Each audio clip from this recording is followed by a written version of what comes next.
হাঁপাচ্ছ কেন? কি হয়েছে? আরে বিপদ হয়ে গেছে। আজ একটা অ্যাক্সিডেন্ট করে ফেলেছি। মানে? ফেরার সময় একে ওয়েদার খারাপ, আর আজ কুয়াশাতে কিচ্ছু দেখতে পাচ্ছিলাম না, এত কুয়াশা। হঠাৎ কি যেন একটা সামনে চলে এসেছিল। তারপর? মানে মারা গেছে? আমি আর নেমে দেখিনি, সোজা বেরিয়ে এসেছি। রহস্য, রোমাঞ্চ, আতঙ্ক, শুধু হিংটিং ছটে।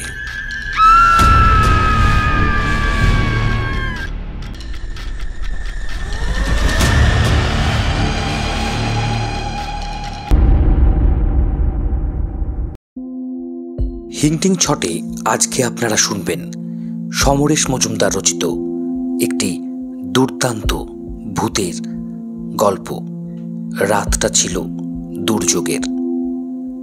গল্পটি ভালো লাগলে অবশ্যই চ্যানেলটি সাবস্ক্রাইব করে আমাদের পাশে থাকবেন। কেমন লাগলো তা জানাবেন কমেন্ট করে। এখন শুনবেন সমরেশ মজুমদার রচিত গল্প, রাতটা ছিল দুর্যোগের।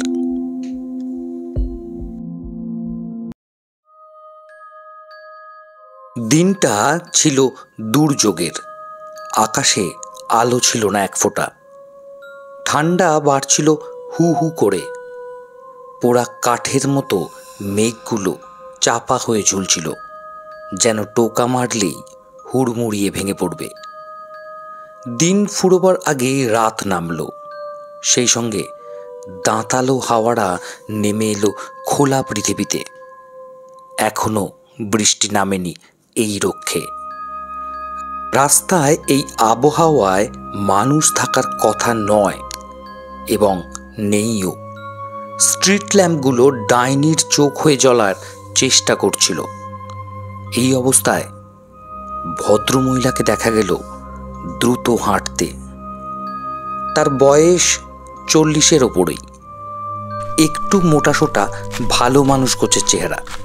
হনহনিয়ে হাঁটছেন আর বারংবার পেছন ফিরে দেখছেন, যেন কেউ তাকে অনুসরণ করছে। স্ট্রিট ল্যাম্পের নিচ দিয়ে তিনি যখন হেঁটে গেলেন, তখন তার মুখটা চকখড়ির মতো সাদা দেখালো। সেটা ঠান্ডায় যতটা নয়, আতঙ্কে ঢের বেশি। ওর শরীরে শীতের পোশাক আছে, তার উপর একটা কালো চাদরে মাথা গলা ঢেকে রেখেছেন। সম্ভবত কানে হাওয়া যাতে না ঢোকে, তাই সতর্কতা। হাতে একটা ব্যাগ, যেসব ব্যাগ নিয়ে মহিলারা অফিসে যান সেই রকমের। পায়ে মোজা এবং পামশু গোছের জুতো। দ্রুত চলার জন্যই ভদ্রমহিলা হাঁপাচ্ছিলেন। মনে হচ্ছিল তিনি যে কোনো মুহূর্তেই বসে পড়বেন। দুপাশের বাড়িগুলোর দরজা জানলা বন্ধ।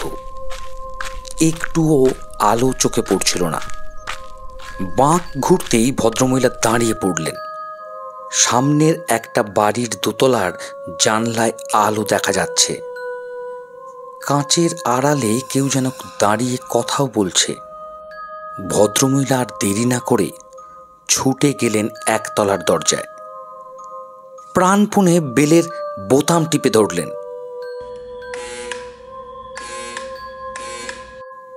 সেই মুহূর্তেও তার চোখ পেছন দিকে চলে গেল। দূরে কুয়াশায় কেউ যেন দাঁড়িয়ে আছে। ওপর থেকে গলা ভেসে এলো, কে? দয়া করে দরজা খুলুন, প্লিজ প্লিজ, আমাকে বাঁচান।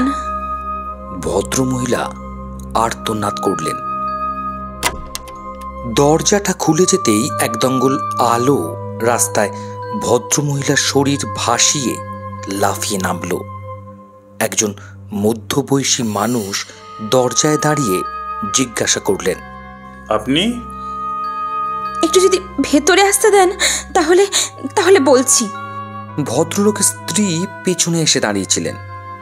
তাড়াতাড়ি বলে উঠলেন, হ্যাঁ হ্যাঁ, আসুন, নিশ্চয়ই আসবেন। ভদ্রমহিলা কৃতজ্ঞ ভঙ্গিতে ভেতরে ঢুকতেই ভদ্রলোক দরজা বন্ধ করে দিলেন। ওরা ভদ্রমহিলাকে ওপরে নিয়ে এসে বসতে বললেন এবং সেটা খুবই প্রয়োজন ছিল ওর। একটা চেয়ারে বসে বড় বড় নিঃশ্বাস ফেললেন তিনি। ভদ্রলোকের স্ত্রী জিজ্ঞেস করলেন, আপনি আপনি কি অসুস্থ? না না, ঠিক আসলে দৌড়ে আসছিলাম বলে অভ্যাস তো নেই। দৌড়েছিলেন কেন? মনে হচ্ছিল বলবো কেন, স্পষ্ট দেখেছি কেউ যেন আমাকে ফলো করছিল। রাস্তায় তো আজ একটাও লোক নেই, তাই ভয়ে। ভদ্রমহিলা কথা শেষ করতে না পেরে দুহাতে মুখ ঢাকলেন। ভদ্রলোক বললেন, সে কি, এ পাড়ায় কে এমন কাজ করার সাহস পাবে? তিনি সোজা জানলার কাছে চলে গিয়ে রাস্তাটা দেখার চেষ্টা করলেন। তারপর বললেন, না, কেউ নেই। কিন্তু ছিল। ভদ্রমহিলা প্রতিবাদ করলেন। বেশ, থাকেও যদি, তাহলেও আপনার কোনো ভয় নেই। আমার স্বামী সরকারি অফিসার, সবাই ওকে চেনেন। স্ত্রী পরিচয় দিতেই স্বামী এগিয়ে এলেন। শোনো, আমার মনে হয় ওকে এক কাপ গরম দুধ দিলে ভালো হয়। না না, দুধ আমি খাই না। শৈশব থেকেই অনেকেই বদ অভ্যাসটা করে ফেলে। বেশ, কফি চলবে? না না, আমার এসব লাগবে না। আচ্ছা, এই বিচ্ছিরি আবহাওয়ায় আপনি কোথায় যাচ্ছিলেন? ভদ্রমহিলা মুখ নিচু করে মাথা নাড়লেন। কাজে। আমি যেখানে কাজ করি সেখানে অনুপস্থিত হলেই মাইনে কাটে। টাকার প্রয়োজন বলেই এই আবহাওয়াতেও সকালে বেরিয়েছিলাম। সকালে অবশ্য আবহাওয়া এত খারাপ ছিল না। তাহলে আপনি চাকরি করেন? আর বাড়িতে যারা আছেন? আর কেউ নেই ভাই। ভদ্রমহিলা মুখ তুলছিলেন না, তিনি রুমালে চোখ মুছলেন। ভদ্রলোক ইশারায় স্ত্রীকে নিষেধ করলেন এ বিষয়ে কথা চালাতে। স্ত্রীর অবশ্য সেটা ভালো লাগলো না। একটু সময় যেতে দিয়ে আবার জিজ্ঞাসা করলেন, আপনার স্বামী? তিনি মারা গিয়েছেন অ্যাক্সিডেন্টে। এরকম খারাপ আবহাওয়ার সন্ধে ছিল সেদিন। তারপর? উনি অন্যমনস্ক হয়ে রাস্তা পার হচ্ছিলেন। এই সময় একটা কালো গাড়ি এসে ওকে চাপা দেয়। ইস! কিন্তু আমি জানি উনি কখনো অন্যমনস্ক হয়ে রাস্তায় হাঁটতেন না। তার মানে? আমার কথা পুলিশ বিশ্বাস করেনি, কালো গাড়িটাকেও ধরতে পারেনি, কিন্তু আমি দেখেছি। দেখেছেন মানে? যখনই আমি একা একা রাস্তায় হেঁটে যাই তখনই দেখি একটা কালো গাড়ি আমার পেছন আসছে। যতক্ষণ না সেটা বেরিয়ে যায় ততক্ষণ আমি রাস্তা পার হই না। গাড়িতে কে থাকে দেখেছেন? না, মুখ দেখতে পাইনি। আজও কি গাড়িটা পেছনে ছিল? হ্যাঁ, প্রথমে গাড়িটাকে দেখলাম একবার, তারপর মনে হলো কেউ যেন দরজা খুলে নেমে আমার পেছন আসতে লাগলো। ভদ্রলোক আবার জানলায় চলে গেলেন। ভালো করে রাস্তাটা দেখে ফিরে এলেন তিনি। আচ্ছা, আপনি কত দূরে থাকেন? সামনের রাস্তা ধরে মিনিট চারেক গেলে বাঁ দিকে 3 তলা কাঠের বাড়িটাই থাকি আমি। ও, সামান্যই পথ। আপনি নিশ্চিন্তে থাকুন, আমি আপনাকে পৌঁছে দেব। না না, আরে আপনি কেন যাবেন? ছি, এসেই বিব্রত করেছি, তার উপর আবার। মোটেই বিব্রত করেননি। প্রতিবেশীকে যদি সাহায্য না করি, অন্যের প্রয়োজনে যদি না লাগি, তাহলে মানুষ হয়ে জন্মালাম কেন? আপনার শরীর এখন কেমন লাগছে? ভদ্রমহিলার মুখের সাদা ভাব এখন অনেকটাই চলে গিয়েছে। সোজা হয়ে বসে বললেন, ভালো, আমি এখন যেতে পারবো। শুনুন, আপনাকে কষ্ট করতে হবে না, আমি একাই চলে যেতে পারবো। তা হয় না, যে কালো গাড়ি আর তার ড্রাইভারের গল্প শোনালেন, তারপর আর আপনাকে একা ছেড়ে দিতে পারি না। হ্যাঁ, কথা দিচ্ছি কয়েকদিনের মধ্যে এই কালো গাড়ির রহস্য সমাধান হয়ে যাবে। কাল থেকেই পুলিশকে বলবো ওয়াচ করতে। আপনাকে যে কি বলে ধন্যবাদ জানাবো? কর্তব্য, বুঝলেন, এসব কর্তব্যের মধ্যে পড়ে। ভদ্রলোক উদার গলায় বললেন। উনি উঠে দাঁড়াতেই স্ত্রী স্বামীকে ডেকে নিয়ে গেলেন পাশের ঘরে। চাপা গলায় বললেন, তোমার কি মাথা খারাপ হয়ে গিয়েছে? কেন, কি করেছি? তুমি ওকে পৌঁছে দিতে যাচ্ছ? এই আবহাওয়ায় একটা কুকুরও রাস্তায় নেই। তোমার কিছু মনে নেই? মানে? আমারও একটা কালো গাড়ি ছিল, আর আমিও একটা অ্যাক্সিডেন্ট করেছিলাম। কিন্তু তুমি তো বলেছিলে লোকটা মরেনি। করার সময় তাই মনে হয়েছিল, পরে তো দেখতে যাইনি, খবরও নিইনি। তার মানে তোমার গাড়িতেই? নাও হতে পারে। শুনলে তো, এখনো সেই কালো গাড়িটা ওকে ফলো করে। এই কথা শুনে ওনার স্ত্রীর উত্তেজনা কিছুটা কমল। অনেক মনে করে উনি বললেন, তুমি তখন বলতে গাড়িটা যেন কিরকম। হ্যাঁ, সব সময় ড্রাইভারের কথা শুনতো না, তাই তো বিক্রি করে দিলাম। চলি, উনি অনেকক্ষণ বসে আছেন। শোনো, যে জন্য তোমাকে ডাকলাম, তুমি রিভলভারটা নিয়ে যাও। রিভলভার? হ্যাঁ, যাচ্ছই যখন, তখন সাবধানে যাওয়াই ভালো। বেশ। ভদ্রলোক আলমারির দিকে এগোলেন। আগন্তুক ভদ্রমহিলা দরজার কাছে চুপটি করে দাঁড়িয়েছিলেন, যেন এই ঘরেও তার শীত লাগছে এমন ভঙ্গি। ভদ্রলোকের স্ত্রী হাসি মুখে এগিয়ে এলেন। আপনার কোনো ভয় নেই, উনি পৌঁছে দিয়ে আসবেন। আচ্ছা, আপনার বাড়ির ফোন নাম্বারটা কত? আমার তো ফোন নেই। ও, মানে বাড়ি পৌঁছে একটা ফোন করলে নিশ্চিন্ত হতাম, তাই বললাম। আচ্ছা, ওই অ্যাক্সিডেন্টটা কতদিন আগে ঘটেছিল? বছর 2 আগে। ইতিমধ্যে তৈরি হয়ে ভদ্রলোক বেরিয়ে এলেন। ওরা নিচে নেমে গেলে ভদ্রলোকের স্ত্রী বারংবার তাড়াতাড়ি ফিরে আসার কথা বলে দরজা বন্ধ করে দিলেন। এখন রাস্তায় ঘন কুয়াশা, স্ট্রিট ল্যাম্পগুলোকে ভুতুড়ে দেখাচ্ছে। ভদ্রমহিলা লজ্জিত গলায় বললেন, দেখুন তো, আমার জন্য আপনার কি কষ্ট হচ্ছে। আরে কষ্ট কেন বলছেন, এটা কর্তব্য। কয়েক পা হেঁটে ভদ্রমহিলা আবার পেছন ফিরে তাকালেন। সেটা লক্ষ্য করে ভদ্রলোক দাঁড়ালেন।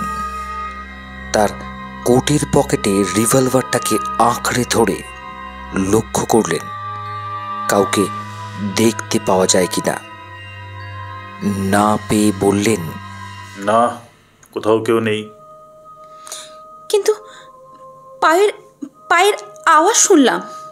ঠিক আছে, আপনি এগোন, আমি একটু পিছিয়ে আপনাকে ফলো করব। কেউ যদি কাছে এসে পড়ে তাহলে আমার হাত থেকে ছাড়া পাবে না। না না, তার দরকার হবে না। ওই যে জুতোর দোকানটা এসে গেছে, আমি ঠিক যেতে পারবো, আপনি চলে যান। এই সময় গাড়ির আওয়াজ শোনা গেল। তারপরেই দুটো হেডলাইটকে কুয়াশা চিরে এগিয়ে আসতে দেখলেন ওরা। ভদ্রলোক রিভলভার বের করে তৈরি হলেন, কিন্তু গাড়িটা দাঁড়ালো না। সমান গতিতেই তাদের পেরিয়ে চলে গেল। দুজনেই দেখতে পেলেন গাড়িটার রং সাদা। ভদ্রমহিলা স্বস্তিতে বলে উঠলেন, উহ, না। হ্যাঁ, আমিও। চলুন, আপনাকে পৌঁছে না দিয়ে আমি আর ফিরবো না। কয়েক পা হেঁটে ভদ্রলোক জিজ্ঞেস করলেন, আপনার স্বামী কি করতেন? মাস্টার মশাই ছিলেন। কিরকম বয়স ছিল? এই আপনারই বয়সী। ও ও উনি কি দুর্ঘটনাস্থলে মারা গিয়েছিলেন? হ্যাঁ, পুলিশ তাই বলেছিল। কিছু দূর যাওয়ার পর ভদ্রমহিলা বললেন, আমি এসে গিয়েছি, আর চিন্তা নেই। ও, বাড়িটায় আলো জ্বলছে না? পুরনো বাড়ি, দোতলায় আমি ছাড়া কেউ থাকে না, তিনতলাটা বন্ধ। চলুন আপনাকে আপনার ফ্ল্যাটে পৌঁছে দিয়ে আসি। না না, কোনো দরকার নেই। আমি ওই সিঁড়ি ধরে দোতলায় উঠলেই ফ্ল্যাটের দরজায় পৌঁছে যাব, আর আমার কোনো ভয় নেই। বেশ, তাহলে চলি। হ্যাঁ, অনেক ধন্যবাদ। বলেই ভদ্রমহিলা কাঠের সিঁড়ি দিয়ে ওপরে উঠতে লাগলেন। তিনি যতক্ষণ না চোখের আড়ালে চলে গেলেন, ভদ্রলোক দাঁড়িয়ে রইলেন। তারপর নিঃশ্বাস ফেলে বাড়ির পথ ধরলেন। কয়েক পা হাঁটার পরই মনে হলো কেউ যেন তার পেছনে আসছে। স্পষ্ট পায়ের শব্দ শুনতে পেয়েছেন তিনি। ঘুরে দাঁড়িয়ে লক্ষ্য করলেন কুয়াশা এখন এমন ঘন হচ্ছে যে কাউকে দেখতে পেলেন না। রিভলভারটা উঁচিয়ে কয়েক পা এগিয়ে যেতেই গাড়ির শব্দ কানে এলো। একটা গাড়ি যেন আসছে, কিন্তু তার হেডলাইটটা নেভানো। সেটা জ্বললে তিনি দেখতে পেতেন। দ্রুত ফুটপাতের শেষ প্রান্তে চলে এলেন তিনি। গাড়িটা রাস্তা দিয়ে বেরিয়ে গেলে তারপর তিনি যাবেন। কিন্তু সরে আসা মাত্র শব্দটা থেমে গেল। কুয়াশারা এখন পাক খাচ্ছে সর্বত্র। স্ট্রিট ল্যাম্পগুলোকে গিলে ফেলেছে তারা। তিনি আবার পা ফেলতেই গাড়ির শব্দ শুনলেন, যেন গাড়িটা ওত পেতেছিল একপাশে।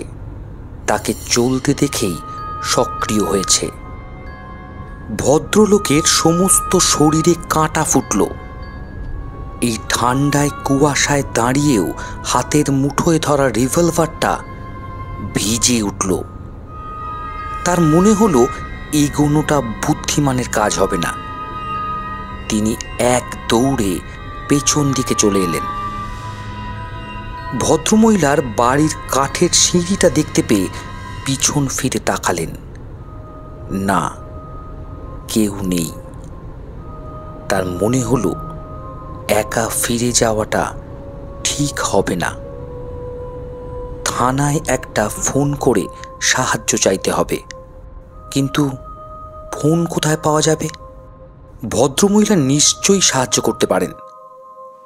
তিনি দ্রুত কাঠের সিঁড়ি বেয়ে ওপরে উঠতে লাগলেন। ভদ্রমহিলা বলেছিলেন দোতলাতে তিনি একা থাকেন, অতএব ওকে খুঁজে পেতে অসুবিধা হবে না। দোতলায় উঠে পা বাড়াতে গিয়ে কোনো মতে নিজেকে সামলে নিলেন ভদ্রলোক। সিঁড়ির সামনে বারান্দা বা করিডোর বলে কিচ্ছু নেই। কাঠগুলো অনেক অনেক আগেই খসে পড়ে গিয়েছে। ওপাশের দরজাটা ভাঙা এবং অন্ধকার।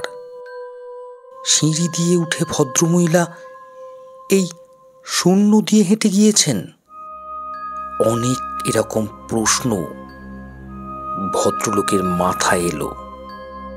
তাহলে ভদ্রমহিলা কে?